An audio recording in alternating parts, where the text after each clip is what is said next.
Hello there, this is Loisa, and welcome to Caffeine Fix Budget.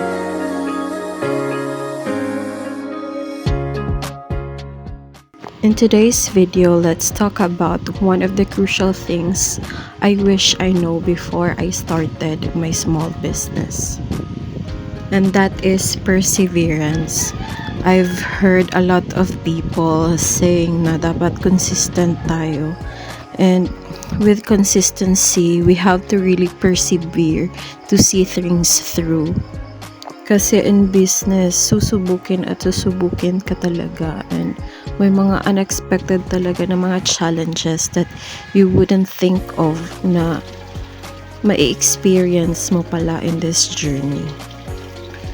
We have to deal with shipping mishaps, may mga issues din talaga sa mga courier. And then, meron ding you have to deal with some difficult clients. Hindi naman lahat din.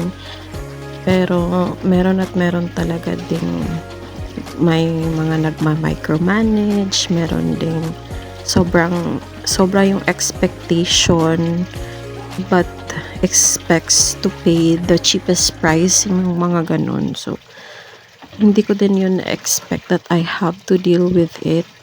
And meron din sa production kasi hindi din talaga kahit experience ka na or pro ka na in making those, especially sa akin yung mga cash envelopes, sa isang batch meron at meron talagang imperfection. So I really never thought of it kasi yung mga costing ko parang sagad kasi siya in how many items, kumbaga, in one pack, ganun. So, I never thought na ganun pala siya.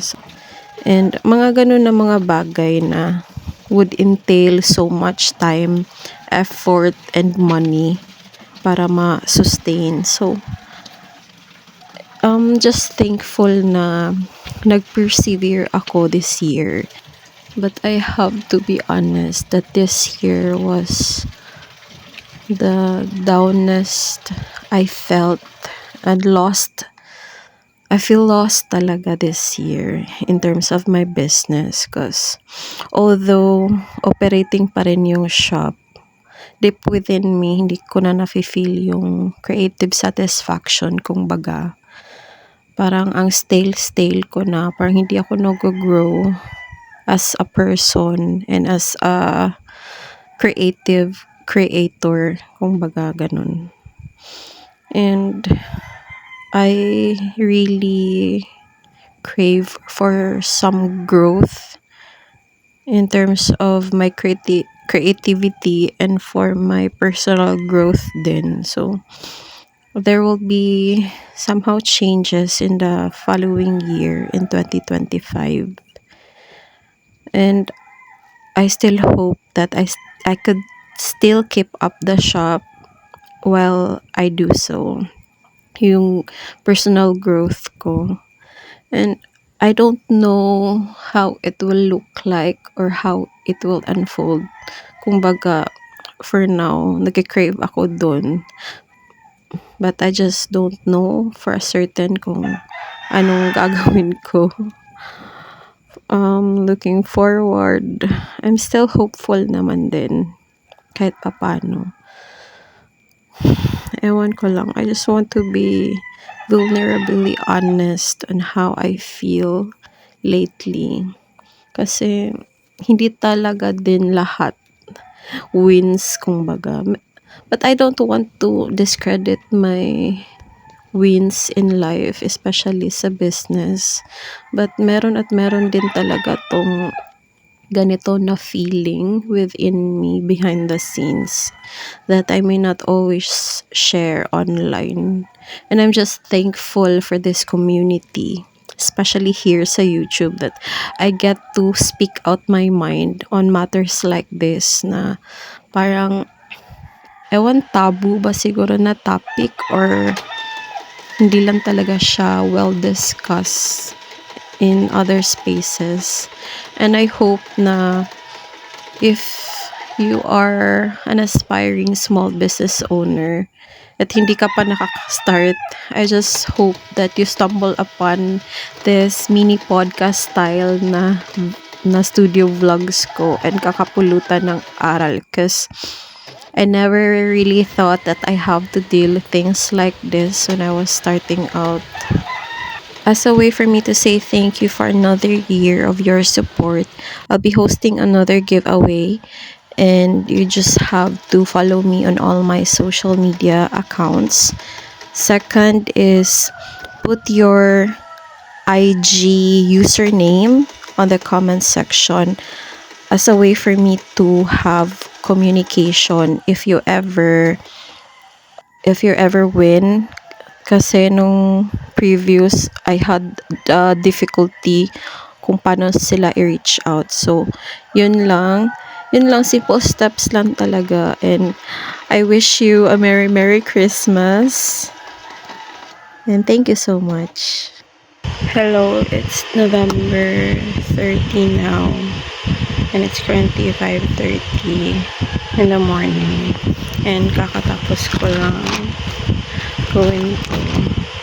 So this 1, 2, 3, 4, around 4 pages. 2 oras ko po ito binuno. And this is like my general vision plan for the Caffeine Fix budget planner 2024. And gusto ko talagang gumawa ng sarili kong planner, because most of the planners that are available online may mga certain parts lang na hindi ko masyadong ginagamit, and some parts na gusto ko sana like quarterly, like this quarterly. Gusto ko talagang may quarterly na page, because I think more on by quarters rather than monthly. Parang yung monthly and weekly is support siya nung pinaka quarterly goals, if that makes sense. So this is I'm so proud of this, kasi pinuga ko talaga yung utak ko on what to do. So now that the hard part is over, tapos ito is I will proceed na to individually design the pages. So tamang-tama, by December 1 tomorrow, magsa-start na ako to design these spreads. Goal ko at least 1 to 2 spreads na ma-design every month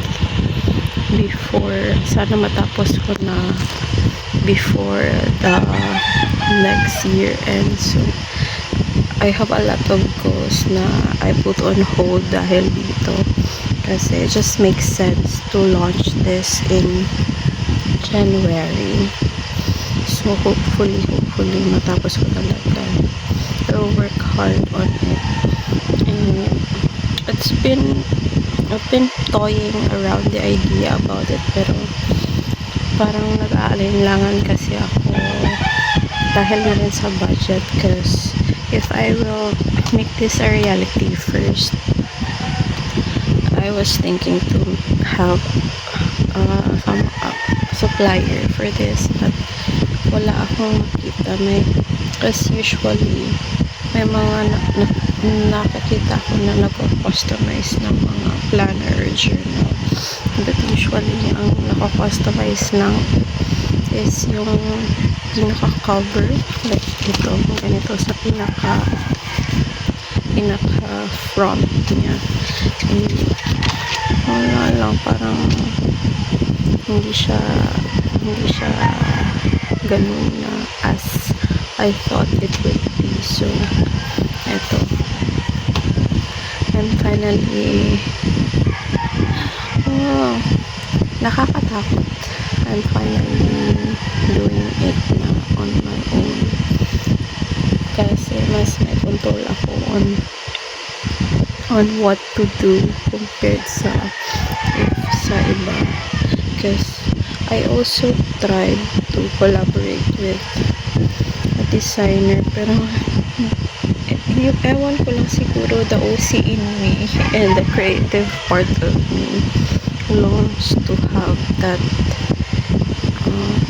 that control over the design. So nasa loob. So hopefully ang dami ko naisip, like ma-launch ko siya on January 2024. I could hire someone to help me produce this and other effing fixed budgeting tools. Ang dami ko talaga.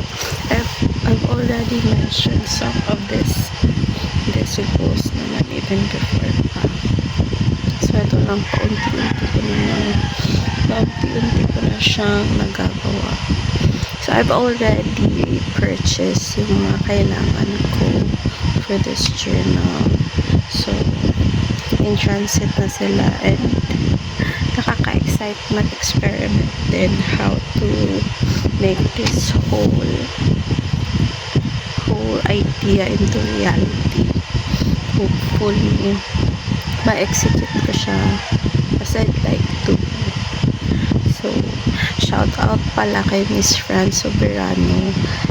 Siya talaga yung mga enabler ko talaga sa mga product ideas and all.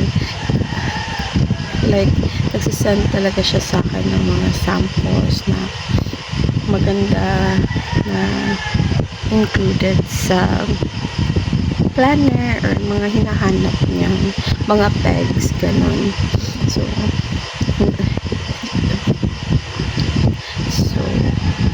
I will try to make this as good as I can. The budget planner is available late December. So if you wish to have it, just PM me or DM me on IG para may first dibs kayo kung ano yung itsura ng budget planner natin. And that's it. Till then, padayon gihapon. Thank you!